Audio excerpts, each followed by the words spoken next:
안녕하세요. 반갑습니다. 안녕하세요. 네, 다들 들어오셨어요? 네, 오늘 코로나 시대 입안 127 읽기 마지막 시간입니다. 오늘은 병원이 병을 만든다. 요 책이에요. 이제 요 책에 관해서 이제 이야기를 하겠습니다. 오늘도 PPT 보면서 그렇게 이야기를 좀 해보죠. 병원이 병을 만든다는 1975년에 쓰여져서 한번 이제 좀 수정 작업을 해서 1976년에 나온 책이에요.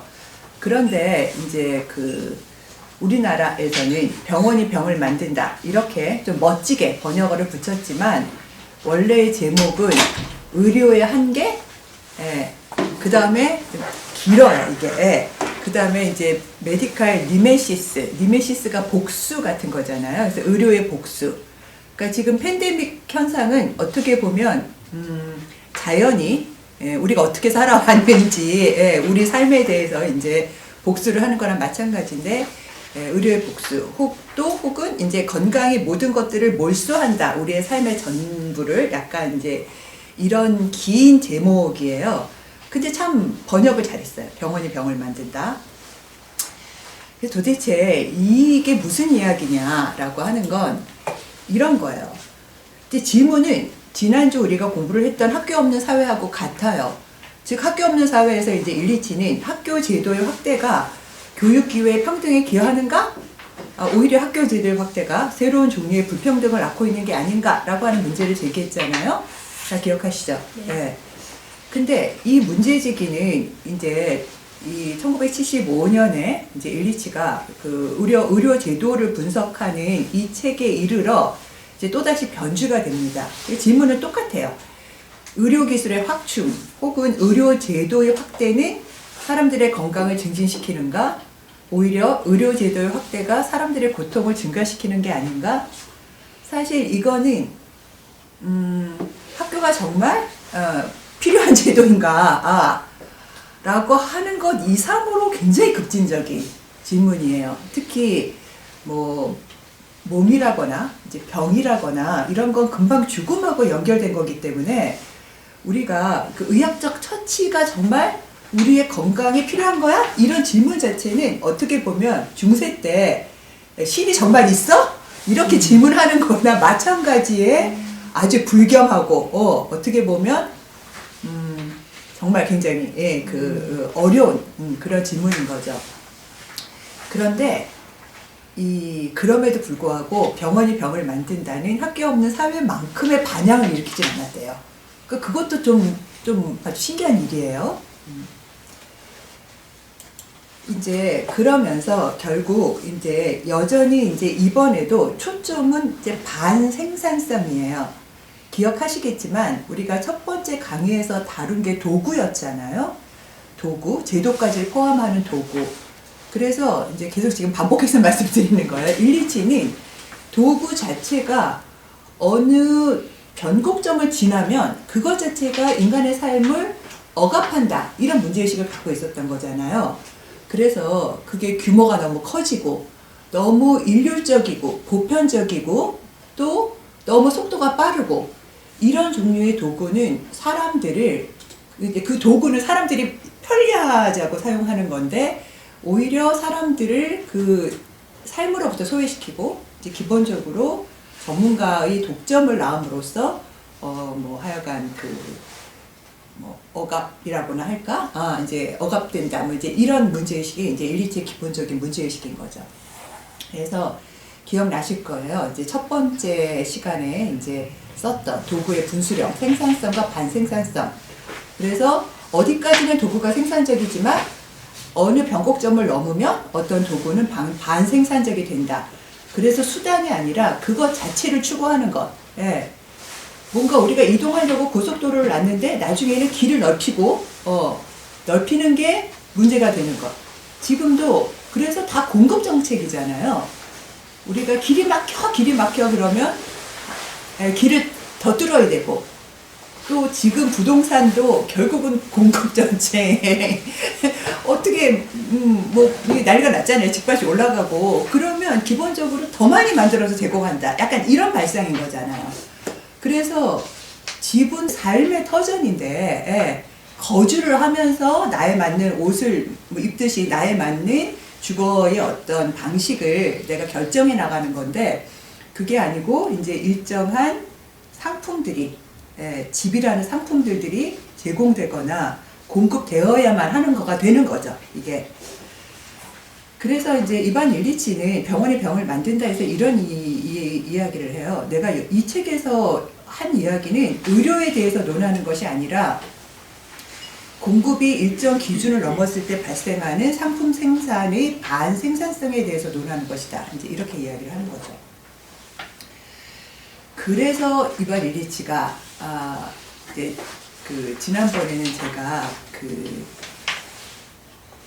토착적인 뭐 이런 용어를 새로 발굴했다라고 이야기를 했는데 여기 또 아주 신기한 단어를 하나 만듭니다.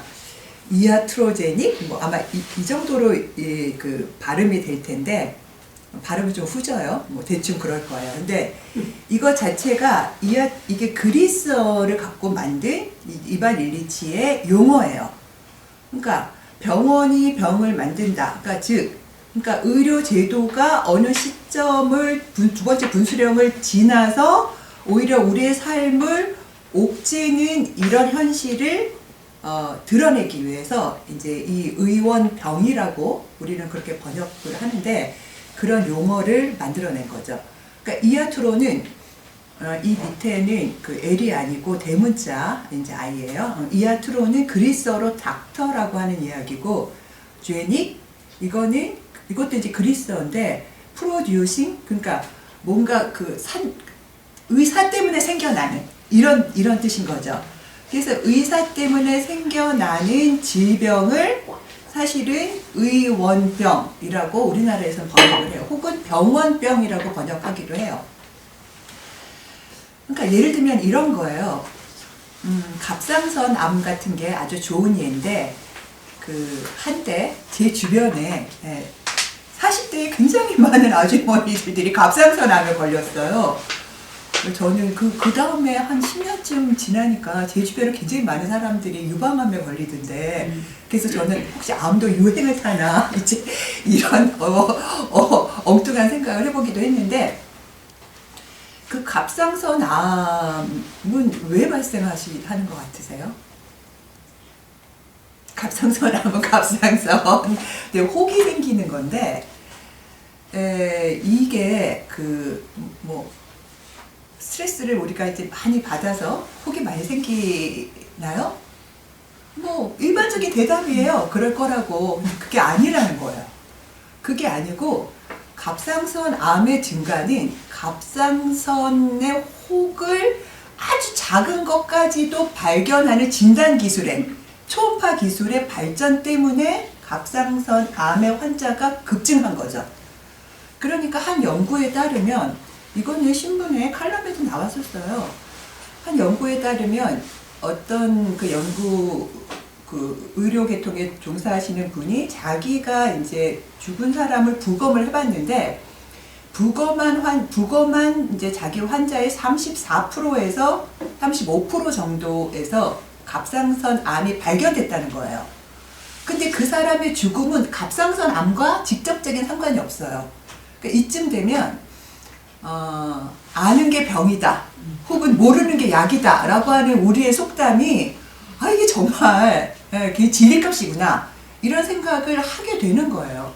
그런데 갑상선 암이 이제 0.5cm 뭐 아주 작은 것이라도 발견이 되고 갑상선 암입니다 라고 진단을 받는 순간 사실 거기에서 초연해지기가 굉장히 어려워요. 결국은 제 주변에 친구들을 보면 굉장히 주체의식이 높은 사람들도 결국은 아주 표준적인 암치료를 하는 거예요. 그럼 수술을 통해서 혹을 떼내고 그러면 평생 호르몬제를 먹어야 되는 거거든요. 근데 그게 단순히 평생 약을 먹는다로 그치는 게 아닌 거예요. 그 이후에 여러 가지 뭐 하여간 몸의 균형 같은 게 이제 굉장히 많이 깨지는 거죠. 그리고 계속 약을 먹어야 한다라고 하는 건 평생 환자로 살아야 한다는 거거든요. 이제 그런 케이스가 굉장히 많죠. 그래서 다시 공유 제가 해드리는 화면을 보면, 그래서 의원병이라고 하는 단어를 이반 일리치가 만든 이유는 이제 특정한 반생산성을 특수하게 의료에 적용시킬 때 나타나는 이제 현상을 통칭하여 이제 의원병이다 이렇게 이제 말하는 거예요. 딱 직관적으로 이 단어가 들어오지는 않아요. 그런데 이제 고심해서 이반 일리치가 만든 단어죠. 그러면서 의원병은 풍요에 의해서, 그러니까 우리가 지금 뭐 약도 많고 얼마든지 그 하이테크놀로지에 입각한 그 의료 서비스를 받잖아요. 예, 그런 것에 의해서 이제 우리가 우리의 선택이 내부적으로 이제 식민지화한 결과이다 이렇게 이야기를 하는 거죠. 그러면서 의원병은 삶 전체의 의료화를 지칭하는 경우이다 이렇게 이야기를 해요. 예, 우리의 삶 전체가 태어나면서 요람에서 죽음까지 이게 그 복지 서비스를 받는 게 아니라 의료 서비스에 둘러싸여서 살고 있는 거죠. 이게 삶의 의료화예요. 그러면서 의원병이 만연한 사회에서 인간은 자기 치료 능력을 상실하고, 당연히 그렇죠. 내가 아픈 거를 내가 치료한다라고 이야기를 하면 바로 주변에서 사이비라고 이야기를 해요. 저는 어머니를 모시고 있는데 제가 이렇게 어머니랑 같이 살면서 보니까 어머니의 소위 증세라고 하는 거요. 그 여러 가지 증세라고 하는 거 정말 맥락적이에요. 그러니까 엄마가 뭐 배가 아프다라고 하거나 머리가 아프다라고 하거나 뭐 정말 내가 똥을 못 넣어서 변비 때문에 죽을 것 같아 라고 할 때 이걸 병원을 가야 하는 건지 아니면 내 친구 약사한테 전화를 해서 상담을 해야 하는 건지 아니면 제가 어머니하고 시간을 더 많이 보내면서 어머니의 기분을 풀어드려야 하는 건지 이런 건 정말 맥락적인 상황에서 정말 판단해야 하는 거거든요. 근데 제가 어머니를 모시고 나서부터 이제 그 동생들하고 아주 활발하게 커뮤니케이션을 해요. 문명의 이기, 단톡이라고 함께 우리가 있기 때문에 그러면 제가 이렇게 판단을 하잖아요. 어머니가 이러이러한데 나는 지금 병원에 안 가도 될 것 같아. 그러면 다다다닥 동생들한테 어떤 메시지가 올라오게요. 언니가 의사야? 뭐 이거예요. 언니가 의사야? 언니가 어떻게 알아? 제 동생들도 배울 만큼 배운 사람들인데 제가 어떤 유사 의료 행위라고 제가 생각하는 거예요. 이거는 병원 안 가고 뭔가 따뜻한 뭐를 많이 해서 드리면 될 것 같아 라거나 우리 약사가 그러는데 뭐 어떻게 하면 될 것 같아 이렇게 이야기를 하면 바로 병원을 가라고 하는 그런 오더가 동생들한테 떨어지더라고요.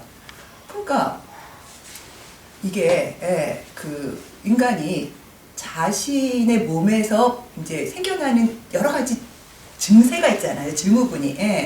이런 것들을 판단하고 때로는 자기가 뭔가 정보를 찾아보기도 하고 또 아는 사람하고 의논해 보기도 하고 그리고 예전에 그 동아시아에서 모든 사대부들은 전부 다 스스로 자신의 맥을 짚고 스스로 자기의 맥에 따라 처방해서 자기가 약을 지어 먹었어요.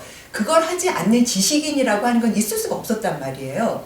그러니까 동의보가 우리나라 최고의 어떤 정말 그 유네스코에 등재될 만한 그런 어떤 문화의 그런 어떤 그 산물인데 그것도 선조가 백성들에게 스스로 전란 이후에 그 자기 주변에 나는 약초들을 갖고 자기 몸을 보살피라고 그런 어떤 취지에서 이제 허준한테 그걸 쓰라고 이야기를 한 거잖아요.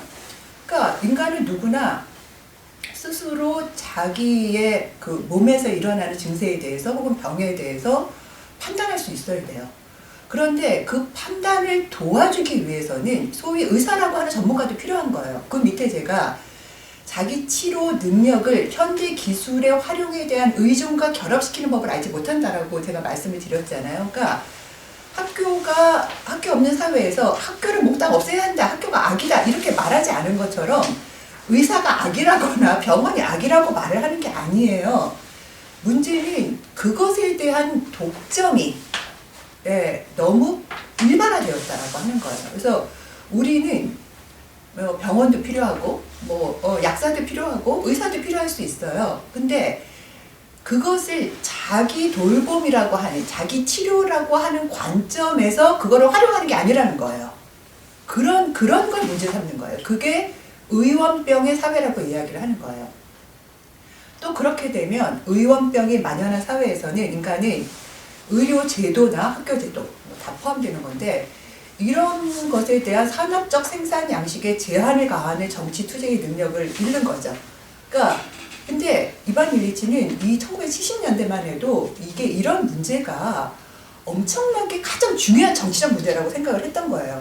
그래서 지난주에도 정치적 선택의 3가지 차원 이렇게 말씀을 드렸던 것처럼 오히려 우리가 아주 전통적인 정치적 선택은 좌파냐 우파냐 이런 거였잖아요. 근데 그것보다 더 중요한 게 이런 산업적 생산 양식과 싸우는 거라고 생각했던 거예요. 그게 굉장히 중요한 우리의 정치적 행위라고 생각을 했었던 거죠.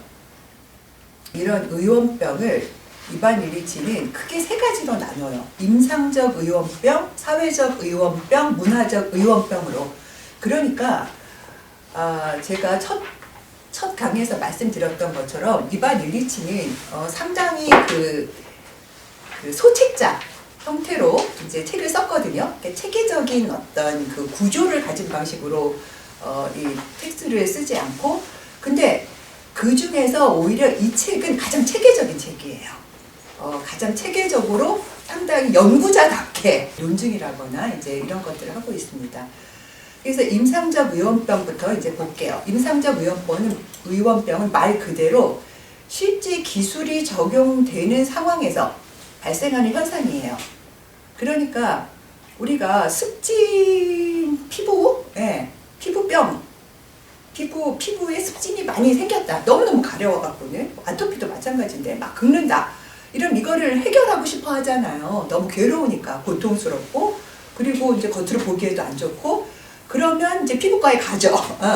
그러면 진단을 받고 약을 처방받아요. 그런데 그것이 과연 어떤 결과를 낳는가라고 할 때 과연 우리가 삶의 고통을, 피부병이나 삶의 고통을 해결해 주는가? 그렇지 않다라고 이야기를 하는 거예요. 그래서 우리가 물론 이제 여러 가지 의료사고는 말도 못하게 많다고 이야기를 하더라고요. 입증하지 못할 뿐이지. 그리고 저는 어머니 때문에 여러 번 어머니 병원에 입원하시면서 어머니와 함께 병원 생활을 오래 하다 보니까 구조적으로 그런 게 안 생길 수가 없더라고요. 지금은 신과 같이 못하는 게 없잖아요, 이게. 여러 가지 이식이라거나, 이제 이런 거를 하고. 근데 이제 외과 수술은 반드시 부작용이 있기 때문에 또 수술을 해야지 돼요. 그러니까 아주 간단한, 그 맹장 수술 같은 경우도 아주 최근에 저희 조카가 맹장 수술을 했는데 꼬맨 데에서 고름이 차갖고는 매일 가서 고름을 쬐어요. 이게 그래서 이게 이런 일이 발생하는구나. 그래서 제가 충수염을 찾아봤더니 4에서 10% 정도 그 꼬맨 데에서 그 고름이 계속 나오는 부작용이 있다는 거예요. 그러니까 부작용이 없는 외과 수술 같은 건 없는 거죠. 단순히 운이 나쁜가? 그럴 수도 있어요. 또 충수염은 또 수술을 해야 하는 것이긴 한데, 근데 어차피 이제 계속 외과 수술을 한 번 하면 계속 이제 수술을 또 해야 하는 거죠. 그리고 약물의 부작용, 이런 말을 할 수도 없죠. 그리고 의료사고 굉장히 많이 나와요. 며칠 전에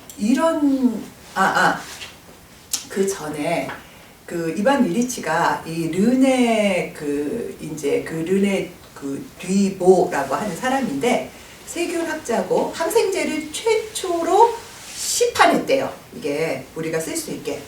그리고 실험 병리학자고 의학적 생태학의 재창자인데 이 사람이 1959년에 그러니까 이반 일리치가 병원이 병을 만든다라고 하는 걸 쓴 건 1975년이거든요. 그런데 거의 15년 전쯤에 이 사람이 그 미러지 오브 헬스 이게 신기루 뭐 이런 거더라고요. 그러니까 건강이라고 하는 신기루 이런 책을 냈어요. 그러니까 이 책이 뭐냐면 의료 유토피아에 대해서 일갈하는 거예요. 이미 1959년만 해도 사람들이 의료 유토피아를 꿈꾼 거죠. 예. 그래서 의료 유토피아라고 하는 기술 합리성을 비판하고 의료가 더 좋은 건강을 생산한다는 생각이 망상이며 동시에 매우 위험하다고 하는 걸 폭로했어요. 이런 건 세균학자고 실험 병리학자가 이런 이야기를 했기 때문에 훨씬 더 설득력이 있는 거죠. 이게 제가 이야기를 하면 네가 의사야 그러겠지만, 그래서 이 뒤보는 뭐라고 이야기를 했냐면 이게 되게 재밌어요. 역사적으로 질병이 생겨나고 사라지는 과정을 추적해보면 그 질병이 사라지는데 사실 의료의 역할이 미미했다는 거예요. 너무 재밌죠? 왜냐하면 우리가 콜레라, 이질, 장티푸스, 결핵, 디프테리아, 백일의 홍역 이런 전염병들은 우리 대부분의 그 항생물질 그것 때문에 사라졌다고 생각하잖아요. 근데 이 뒤보의 연구 결과에 보면 이 항생물질이 광범위하게 사용되기 전에, 그러니까 이 사람 자체가 항생물질을 이게 최초로 시판했던 사람이거든요. 그러니까 이게 광범위하게 보급되기 이전에 이미 이런 전염병들 독성이 대부분 떨어졌다는 거예요.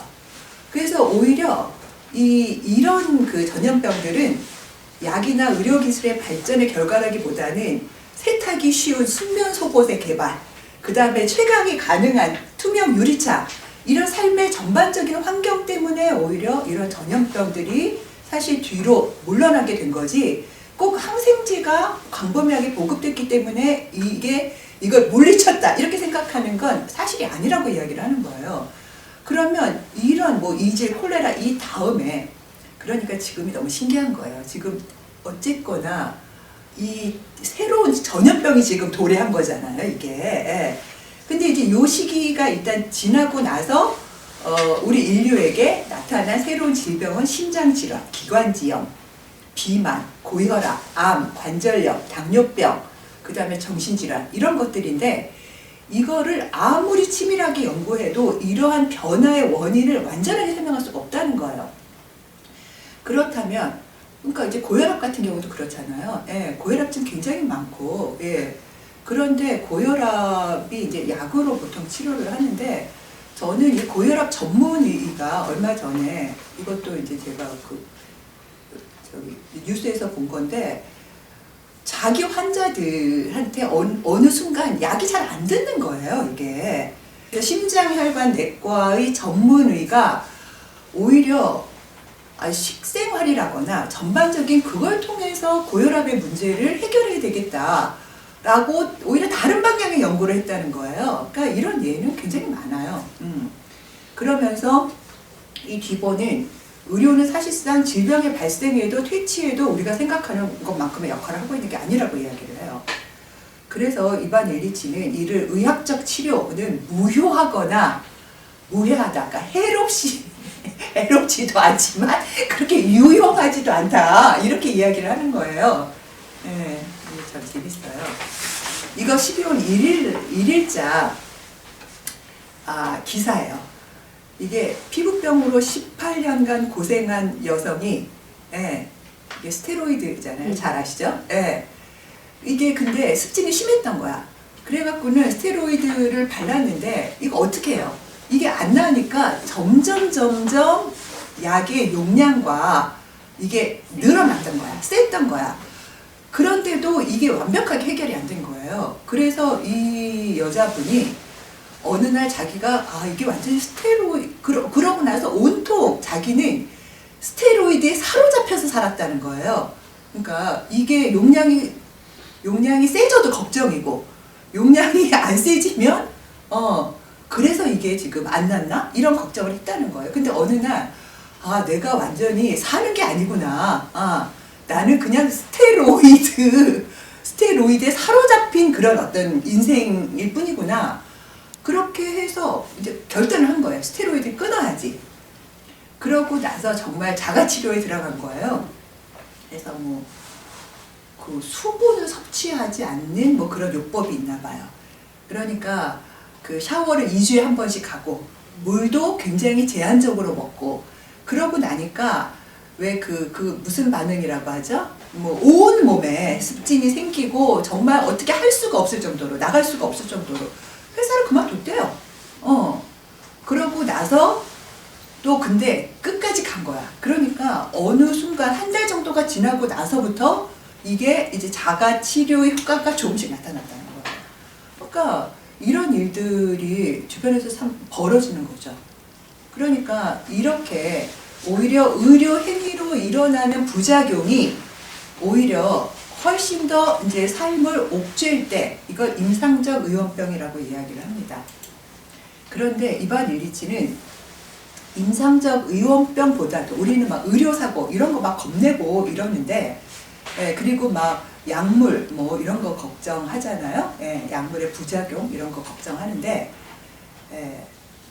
그것보다도 이 의원병에서 더 우리가 고민하고 사유해야 하는 것은 사회적 의원병이다. 그리고 세 번째 문화적 의원병이다라고 이야기를 했어요. 사회적 의원병이라고 하는 건 뭐냐면 사회 전체가 의료사회가 되는 거예요. 현대사회는 의료 시스템을 중요한 경제활동으로 또 다 바꿔놨잖아요. 그래서 인간을 분류해. 인간의 인생의 시간을 의료화하고 노인의 의료화를 추진하고 특히 이게 너무 심각한 거죠. 이제 우리 사회에서 노인이 된다라고 하는 건요. 그 고대 사회처럼 그건 동서양을 막론하고 고대 사회에서 노인이 된다라고 하는 건 현자가 되는 거예요. 지혜로운 자가 되는 거예요. 그리고 그 지혜를 통해서 뭐라 그럴까 자기 공동체에 어떤 보탬이 되는 거죠. 제가 엊그저께인가 뭐 신간 보니까 여성의 폐경 이후의 삶을 다룬 책이 나왔던데 그것도 사서 보고 싶더라고요. 근데 그 얘기가 뭐냐면 다른 동물하고 달리 다른 동물은 암컷이 폐경을 하면 죽는데요. 이게 그러니까 폐경 이후에 근데 인간은 폐경 이후에 굉장히 많은 시간을 여성이 보낸다는 거예요. 근데 어떻게 보면 인류의 진화는 여성의 폐경 이후의 그 시간, 그걸 그 생물학적 재생산이 아니라 사회의 보탬이 되는 여러 가지 활동을 하는데 투여함으로써 오히려 사회가 진화했다. 이런 아주 신박한 관점을 갖고 있는 책이더라고요.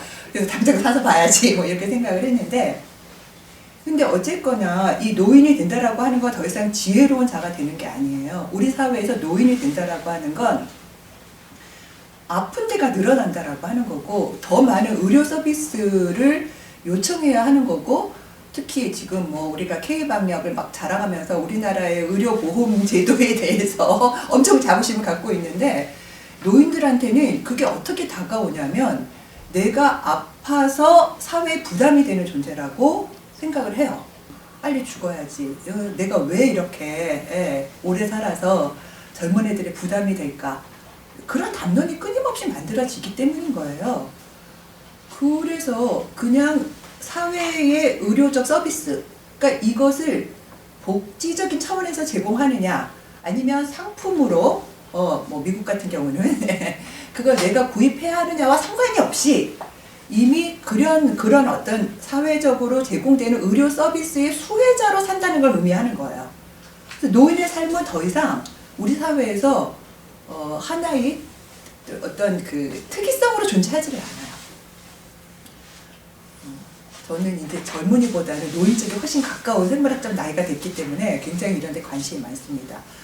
예방을 시장화하고 이 건강검진, 지금 예전에는 실제로 그 치료, 진단과 치료의 포션이 훨씬 더 컸대요. 그 의료 서비스에 들어가는 이 사회적 비용에서 지금은 아니래요. 지금은 실제 그 진단하고 치료하는 게 아니라 이런 그 예방이라거나 또 예방을 그 건강 검진이라거나 사람들이 아프지 않기 위해서 먹는 온갖 약들, 건강 보조 식품 이런 게 전체 의료 뭐라 그럴까? 하여간 이 시장에서 훨씬 더 실제 병원에서 제공하는 의료 서비스보다 많은 이제 비용을 차지하는 그런 포션을 갖고 있다고 그러더라고요. 건강관리 상품화하죠. 그래서 이 그 표준적인 건강 관리로도 만족을 못 하시죠? 건강 그 검진 가보시면 반드시 이거 추가해야 하는데 이건 개인 부담입니다. 하시겠습니까? 하시죠? 그럼 어떻게들 하세요? 네, 뭐 안 하시는 분도 있겠지만 하시는 분도 많을 거예요. 근데 제 동생 이야기에 따르면 그게 주로 초음파래요. 예.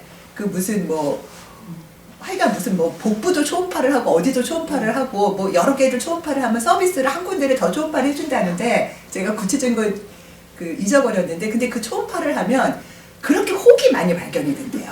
그러니까 뭐 복부에도 혹이 있습니다. 어디에도 혹이 있습니다. 뭐 이건 몇 센치입니다. 몇 센치입니다. 이렇게 이야기를 한다는 거예요. 아니 근데 생각해 보면 나이를 먹고 뭐 이게 그 뭐 순환이 혹은 동양의학에서 이야기를 하면 순환이 막히면서 생기는 어떤 울혈 같은 거잖아요. 덩어리잖아요.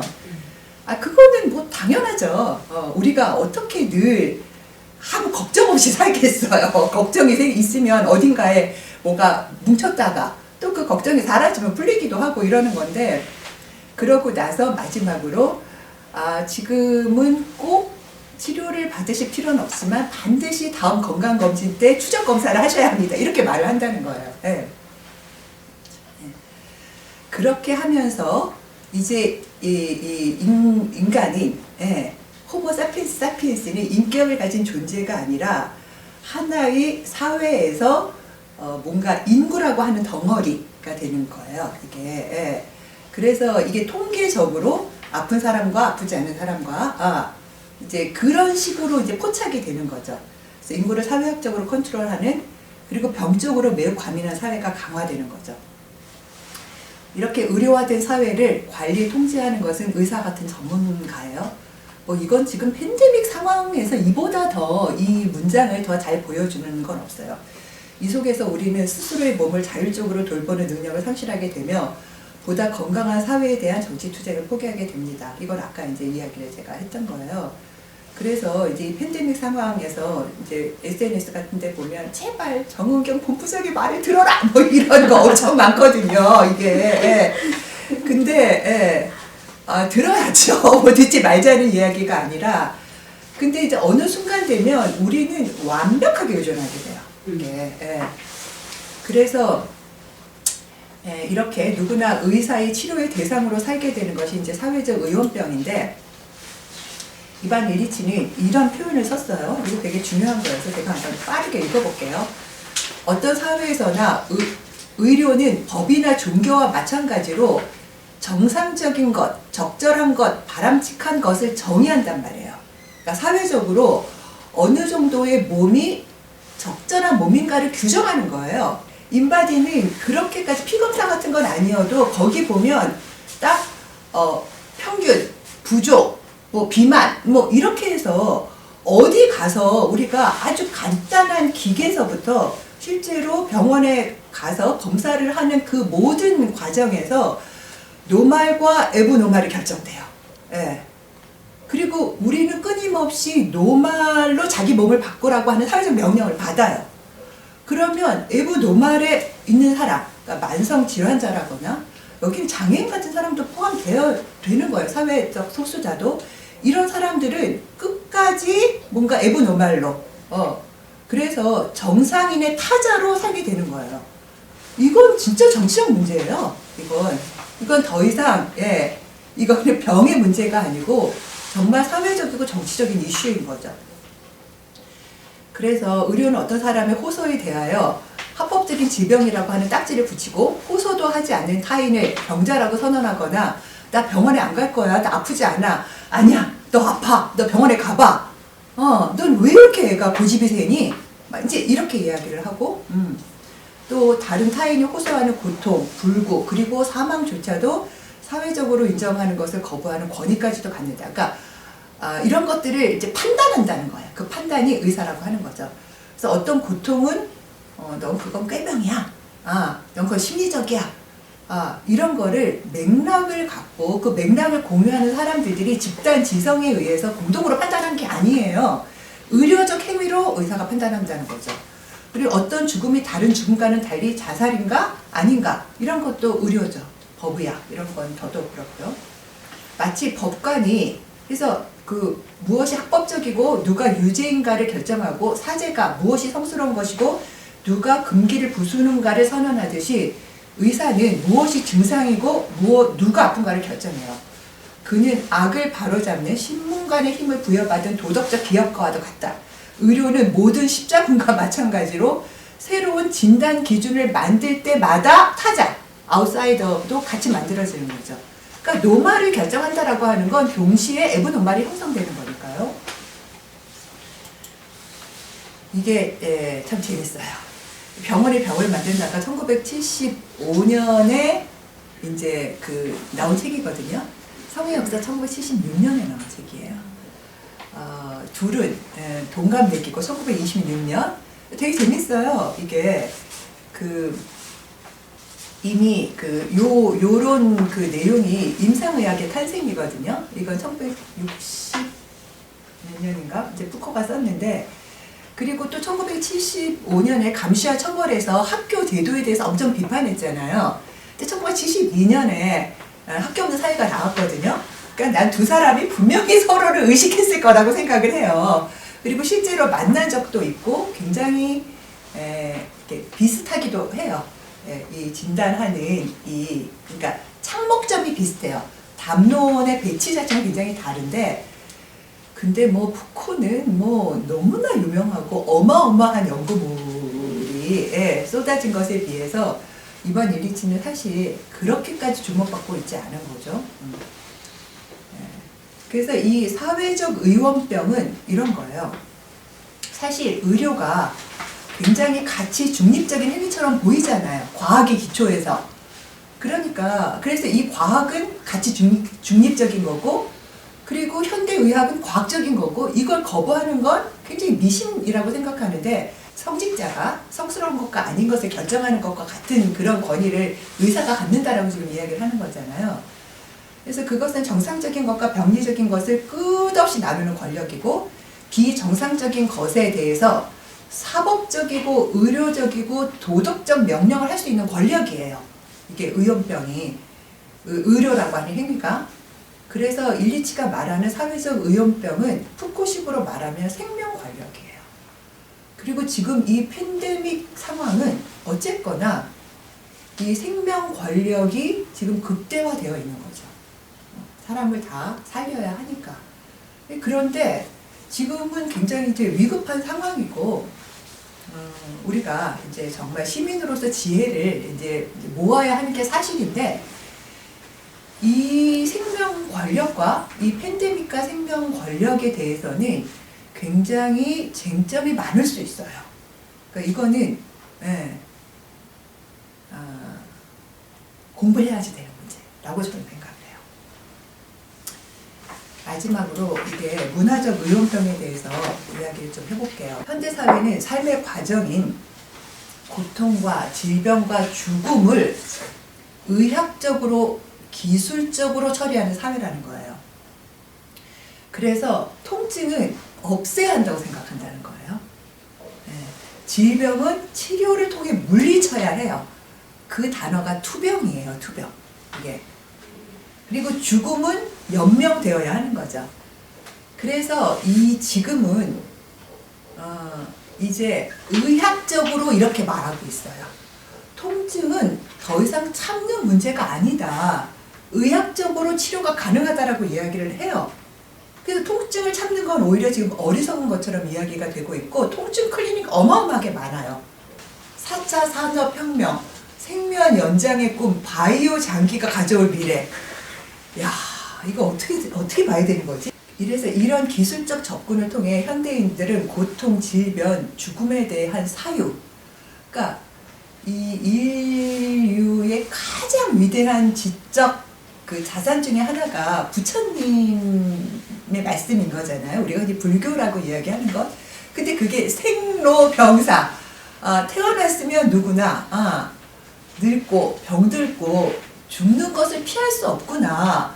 이것으로부터 젊은 부처님이 왕자였음에도 불구하고 고민이 시작된 거잖아요. 이거 도대체 무엇일까? 우리는 이것을 이 삶의 고를 어떻게 우리가 생각해야 할 것인가. 이것으로부터 정말 이 위대한 불교라고 하는 이 자산이 우리에게 남겨졌는데 이제 더 이상 아무도 노, 병, 사에 대해서 고민하지 않아요. 사유하지 않아요.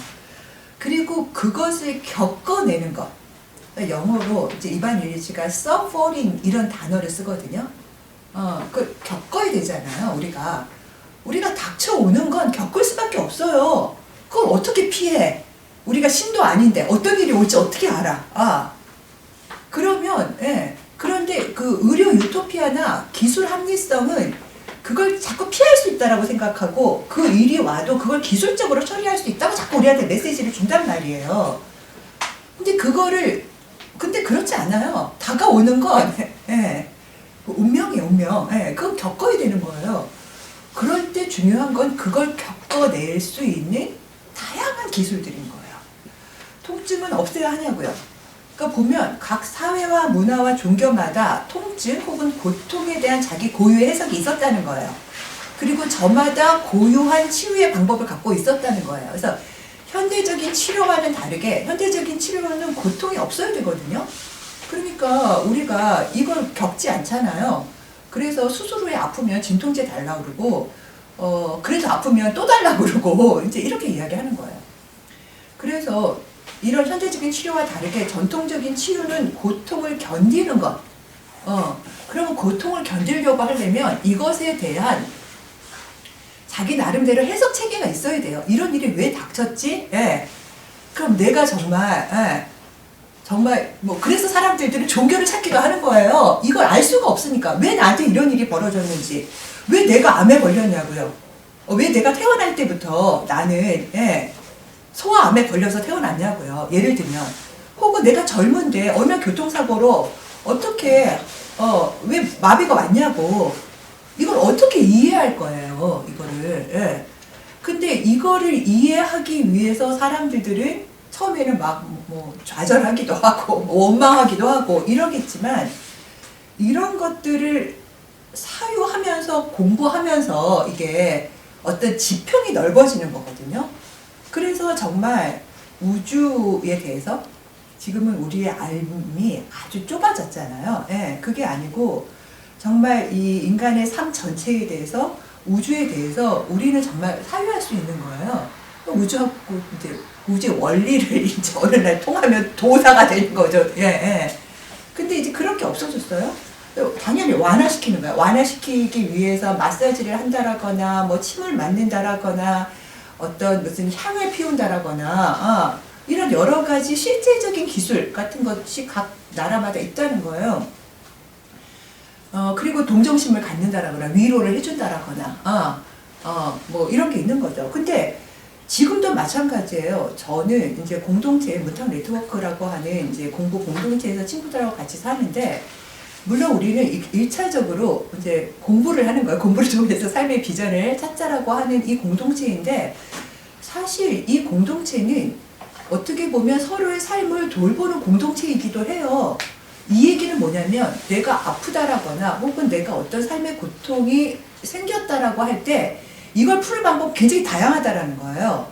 어떤 거는 진짜 병원을 갈 수도 있고 어떤 건 내 말을 들어주는 친구만 있어도 위로가 되기도 해요.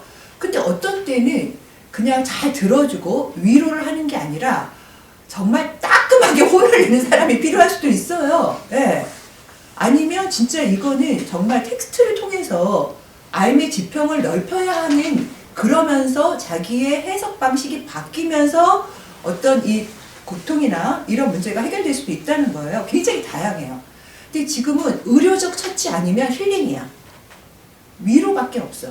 이게 이 삶의 통증이나 고통의 문제를 해결하는 정말 힐링 사회예요. 힐링이 때로는 필요하기도 하지만 모든 고통에 다 힐링이 위로와 이런 게 필요하다라고 하는 담론도 좀 생각해 볼 필요는 있다고 저는 생각을 해요. 갑자기 아우성들이 들리는 것 같습니다. 반론. 그러면서 이제 율리진이 이렇게 이야기를 해요. 고통에 직면하기보다는 고통에서 도피하는 쪽이 합리적이라고 생각하고 고통을 없애는 것, 고통에 대한 감수성이 점점 저하되면서 역으로 감각을 살아있게 하는 인위적인 자극, 경쟁이라거나 폭력이라거나 속력 등이 활성화되었다는 거예요. 이것도 되게 일리가 있어요. 네. 그래서 의료 문명에 의존해 고통을 없애는 것으로 사람들은 자기 자신의 점점 썩어가는 자아를 무감각하게 바라보는 사람들로 변화하고 있는 거죠. 훨씬 더 자극적이어야 돼요. 그러니까 지금 우리가 먹방을 음식 포르노라고 이야기를 하잖아요. 이게 그 포르노는 자극적이고 우리가 중독이라고 하면 점점 자극적인 건데 지금 먹방도 그렇고 모든 엔터테인먼트가 약간 그런 경향이 있는 거죠. 우리는 이제 이렇게 살고 있는 거예요. 빨리 해야 되겠네요. 질병도 마찬가지라는 거예요. 예, 이건 짧게 할게요. 19세기 중엽까지 이제 질병은 의사의 환상의 거울 속에 비치는 개인적인 고뇌로 인식되었어요. 그래서 병자와 불황자, 광인, 고아, 빈민, 거지 이런 사람들이 거의 구별되어지지 않았어요. 이건 푸코가 그 관계 역사에서 아주 이야기를 잘하고 있어요. 따라서 병원과 빈민시설, 그러니까 허스피탈, 우리가 병원이라고 이야기하는 것, 이것은 원래 이런 광범위한 사람들을 수용하는 시설이었거든요. 구빈원 같은 것이었단 말이에요. 하스피털이 종합병원이라고 우리가 번역하는. 그런데 이 질병이 이제 18세기에 뭔가 질병이라고 하는 게 탄생을 했고 19세기 임상의학이 탄생을 했어요. 질병과 전쟁을 벌이는 문제처럼 되어버렸다는 거죠. 그 다음에 죽음입니다. 죽음은 생물학적인 게 아니라는 거예요. 죽음은 역사적이고 문화적인 거라는 거예요. 그렇기 때문에 죽음도 역사적으로 또 각 사회마다 특별한 이미지와 의례가 있다라고 하는 거죠. 이게. 그리고 뿐만 아니라 아주 오랫동안 인간은 자신의 죽음과 관련해서 능동태로 말을 하고 또 자동사로 말했다는 거예요.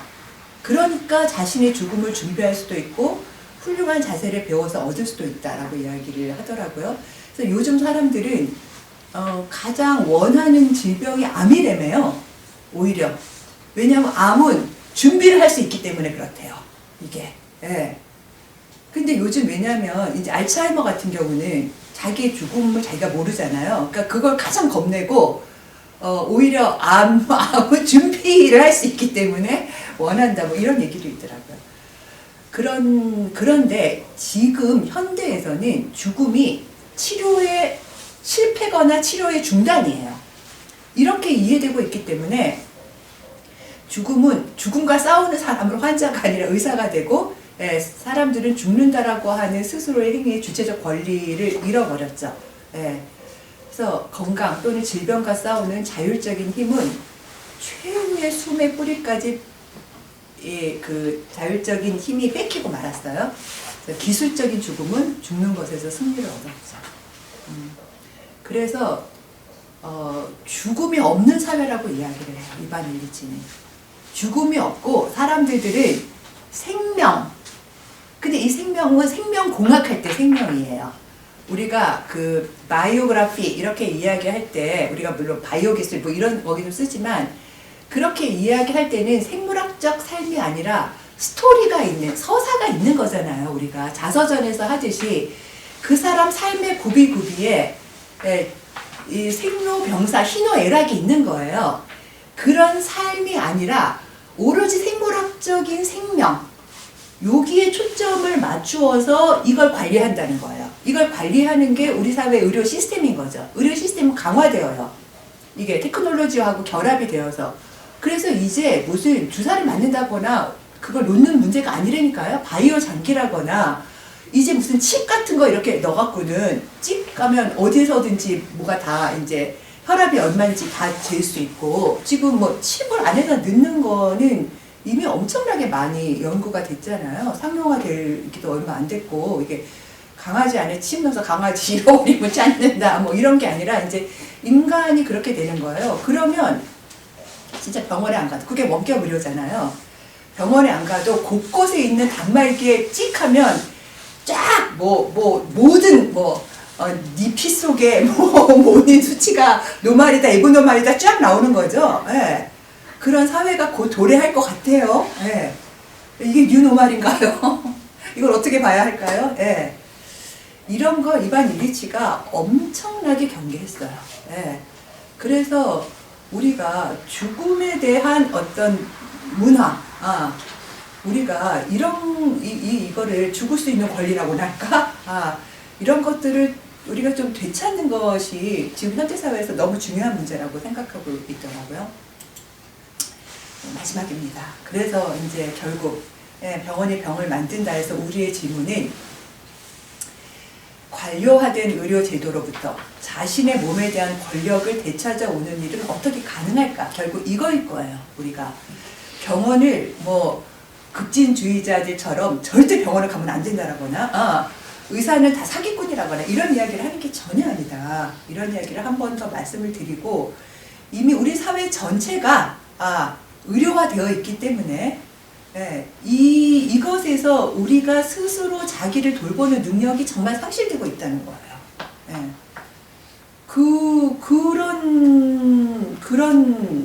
그것으로부터 어떻게 벗어날 것인가? 우리의 출구는 무엇이지? 자기가 자신의 몸을 어떻게 돌볼 수 있지? 이런 것들에 대한 질문을 정말 급진적으로 던져야 해요. 그리고 이거는 누구한테 투표할 것인가 보다 훨씬 더 정치적 선택과 관련된 행위예요. 저는 그냥 슬로건만 있어요.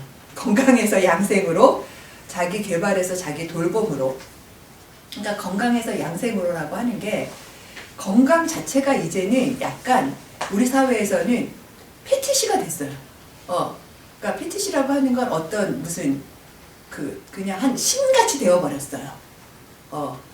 중세의 신 대신에 지금 과학이라고 하는 신이 등장했는데, 이 과학의 다른 말이 지금 이런 어떤 건강과 관련된 의료 기술 같은 거예요, 이게.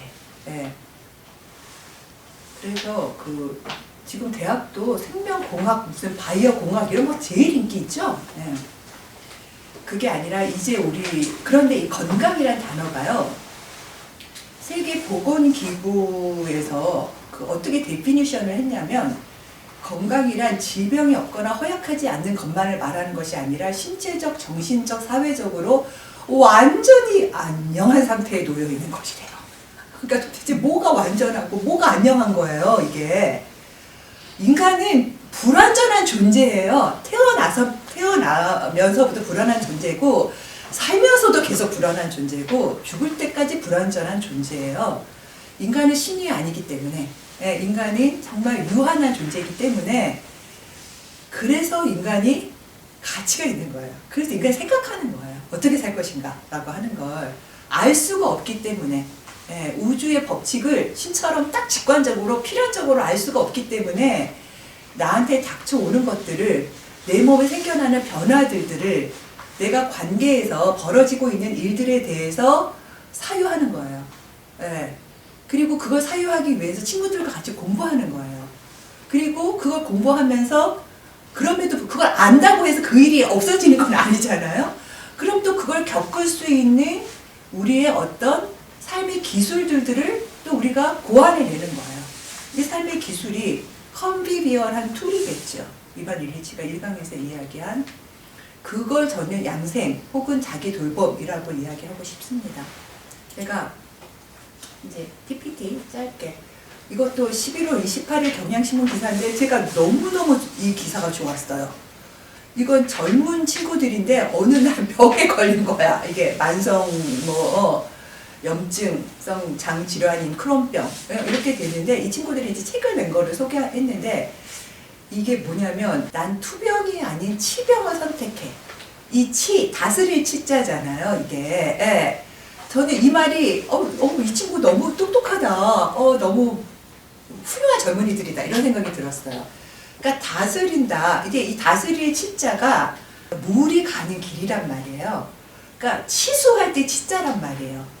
원래 물이 가는 길을 내주는 거예요, 이게. 그러니까 몸에도, 이게 소통이 안 되면서 병이 생긴다라고 하는 게 동양의학의 근본적인 진단인 거잖아요. 그럴 때 어떤 식으로든지 이게 그 질병을 원인을 찾아서 그거를 박멸하는 게 아니라 아픈 몸을 안고 고통을 완화하면서 예, 그러면서 또 우리가 잘 살아내는 것 이걸 치병이라고 이야기를 하는 거예요. 저는 이제 그걸 양생이라고 이야기를 했는데 치병도 좋은 단어 같아요. 그 옆에 이제 그 또 남자분은 아픈 사람을 분리하거나 배제하는 건강 중심적인 공동체는 바뀌어야 한다는 거예요. 그래서 이게 뭐냐면 나는 아픈 몸과 함께 사는 세상 원한다는 거예요. 우리가 장애를 가진 사람과 함께 사는 세상을 바라는 것처럼 아픈 건 더 이상 이상한 게 아닌 거예요. 이게 예. 정상과 비정상의 구분 자체를 없애야 하는 거죠. 안 아픈 사람이 어디 있겠습니까? 근데 우리가 어떤 노말을 딱 정해놓으면 저희 어머니 같은 경우는 아니 당연히 나이가 들면 아픈 데가 많아질 건데 그것을 굉장히 어떤 그 단순히 몸이 불편한 게 아니라 굉장히 그 우울감으로 가져와요. 아 이게 정말 우울해지더라고요. 그래서 제가 아유 늙으면 다 그런 게 아니야? 너도 늙어봐라 막 이러는데 왜냐하면 저는 근데 어머니의 그런 멘탈은 그러니까 어머니가 그렇게 생각하는 건 어머니는 당신의 최고 상태에 대한 어떤 기준이 있는 거예요. 노말이 젊고 아프지 않은 몸. 그러니까 노인이 70, 80이 됐는데도 아, 나 왜 이렇게 배가 나오니라거나 그리고 나는 왜 이렇게 보이지도 않고 들리지도 않니? 그러면서 아니, 보이지 않을 수도 있고 들리지 않을 수도 있어요. 불편할 거고 사실 우리가 막 이거를 기쁘게 받아들일 수는 없을지도 모르겠는데 이게 뭔가 엄청난 결여와 결핍으로 느끼지 않을 수는 있는 거거든요. 그러니까 그렇게 우리는 이제 그런 사회를 만들어야 되는 거죠. 그러면 이거는 저희가 이제 약국을 저희가 공동체 내에서 이제 전혀 다른 컨셉의 약국을 내려고 하다가 찾아낸 기사인데요. 이제 의사의 처방을 이제 그 조제하는 게 아니라 이제 아픈 사람들하고 같이 그 자기가 먹는 약을 가져오면 왜 이 약을 먹는가 같이 상담을 하고 이제 이런 약국을 이제 만든 어떤 그 약사의 이야기예요. 저도 어렸을 때 약국은 민약국하고 도약국이 있었어요. 민씨 아저씨가 하는 약국과 도씨 아줌마가 하는 약국이 있었는데 진짜 옛날 약국은 정말 아주 그 이전 시대의 우물가처럼 동네 사람들이 왔다 갔다 하면서 들려서 바깥에서 한 병 사 먹고 아프면 상담도 하고 이러는 공간이었거든요. 근데 요즘은 그런 약국 없죠. 뭐 문탁 네트워크에서는 이렇게 또 공부를 하면서 양생에 대해서 연구를 하기도 합니다. 끝났어요. 끝나서 이제 아까 제가 이제 말씀드렸던 것처럼 무료화된 사회를 넘어서는 이거 저는 이제 이런 사례를 이제 말씀을 드렸지만 또 그 밖에도 이제 엄청나게 많은 우리가 다양한 실험들을 할 수 있을 거라고 생각해요. 그리고 또 다음에 이제 이 비어있는 공간들을 여러분들이 친구들과 함께 만드시기를 바랍니다. 자, 일단 여기까지 하고 짧게 뭐를 들어볼게요. 뭐 너무 당연한 질문이시고요. 어려운 문제예요. 근데 저는 리치는 뭐 이런 걸 디테일하게 대안을 이야기하진 않았어요. 근데 저의 경험을 말씀을 드리자면 저는 제가 6년 전에 어머니랑 합쳤는데 그 이유가 어머니가 혼자 사시다가 밤에 낙상을 하셔서 골절이 벌어졌는데 그 이후에 이제 입원을 하시고 퇴원을 했는데 상황이 너무 안 좋아서 제가 어머니랑 합쳤는데요. 응급실에 갔잖아요. 근데 제일 먼저 물어보는 게 골절 그 자체가 아니고 왜 넘어졌는가를 물어보는 거예요. 그런데 어머니가 굉장히 소변을 자주 보셨었단 말이에요. 그러니까 한밤중에 이제 소변을 보시러 자주 계셨어요. 우리도 그렇다는 걸 알았는데 어머니는 당신이 요실금 때문이라고 계속 주장하셨어요. 근데 우리는 그렇다고 생각을 했어요. 그래서 이제 어머니가 이제 골절이 좀 붙은 다음에 제가 합치면서 정말 안 다닌 진료과가 없어요. 제가 어머니를 모시고 원인을 찾아내기 위해서 그래서 비뇨기과를 갔어요. 왜 그렇게 소변을 자주 보는지 알 수가 없다는 거예요. 약을 주는데 이 약이 들을지 안 들을지 알 수가 없대요. 그래서 그 약이 안 맞으면 또 와서 약을 바꿔야 된다는 거예요. 근데 어머니의 상태 자체가 굉장히 안 좋았거든요. 그 노인은 병원을 간다는 것 자체만 해도 스트레스란 말이에요. 근데 그게 싫으면 이렇게 그 누워서 방광에 계속 물, 뭐 100ml인지 몇 ml인지 물을 계속 넣으면서 방광 상태를 관찰하는 뭘 해야지 된다는 거예요. 근데 이거를 그거를 해야만 정확한 진단이 나온다는 거예요. 자, 그러니까 제가 이야기하는 선택은 이런 거예요. 약간. 예, 그러니까 아주 전문적인 의학적 선택을 할 수는 없어요. 근데 이때 어떻게 하시겠어요? 예, 그러니까 근데 저는 그냥 그거는 너무나 어머니가 감당할 수 있는 게 아니다라고 저는 판단을 했어요. 그래서 제가 자꾸 맥락적이라고 이야기하는데 어머니랑 같이 살아보니까 문제가 뭔지를 알겠어요. 어머니의 문제는 눈이 안 보이는 거였어요.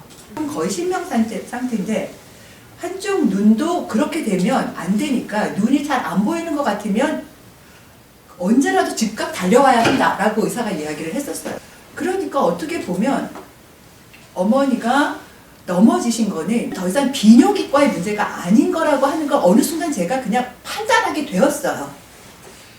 근데 물론 이런 판단이 안 될 때도 있죠. 저는 이런 판단이 안 되면 1차적으로 제 친구인 약사한테 물어봐요. 병원을 가는 게 좋겠니? 아닌 게 좋겠니? 예. 그리고 굉장히 어려운 경우가 많아요. 이건 물론 이제 노인 같은 경우 저희 어머니 얼마 전에 수술을 했는데 수술을 할 것인가 말 것인가 이건 제가 굉장히 전문적인 어떤 굉장히 제가 연구를 많이 하거든요. 수두증, 선망 이런 거 막 논문 다 찾아보고 그러는데 물론 의사만큼 알 수는 없지만 그래도 판단이 안 내려진다는 거예요. 그러니까 전문적인 의학적 판단은 의사가 내리는 거겠죠. 제가 뇌 CT를 해독할 능력은 없어요. 그런데 이 83세의 뇌수두증 환자가 션트 수술을 받는 게 좋은지 그렇지 않은지는 이거는 의사한테 일방적으로 의존해야 하는 문제가 아니다라고 하는 그런 수준의 말씀을 사실 저는 드렸던 거예요. 굉장히 복합적이다라고 하는 이야기인 거죠. 충분한 답변이 안 되셨을지도 모르겠지만 일단 시간이 많이 가고 이랬기 때문에 근데 저는 의사의 도움이 전혀 필요 없다라는 이야기를 하는 건 아니에요. 예. 지금 그 의사들도 최근에는 이런 아주 하이 테크놀로지의 연구에 종사하는 그런 거가 아니고 주치의 같은 게 더 필요하다. 최근에 가정 주치의에 대한 소개도 굉장히 많이 되고 있거든요. 그러니까 의사인데 의료인데 그 행위가 점점 제도를 확충하거나 병원을 많이 만들거나 기술이 고도화되거나 이런 것들이 좋은 거라고 생각하는 그런 발상에 대해서 우리가 한번 생각해 보자는 거예요. 이게 문제는 그 사회가 어떤 선택을 하느냐의 문제예요. 어떤 정책 선택을 하느냐의 문제예요. 그러니까 이거는 개인뿐만 아니라 우리가 함께 어떤 이제 사회적 배치를 바꿔야 하는 거겠죠. 네. 그럴 때 아주 의사도 다양한 의사가 필요하고 우리는 다양한 의사들과 자기 삶을 돌보는데 네트워크적으로 협력할 수 있을 거라고 저는 생각합니다. 네. 그동안 들어주셔서 감사합니다. 이걸로 강의 마치겠습니다. 예, 수고하셨습니다.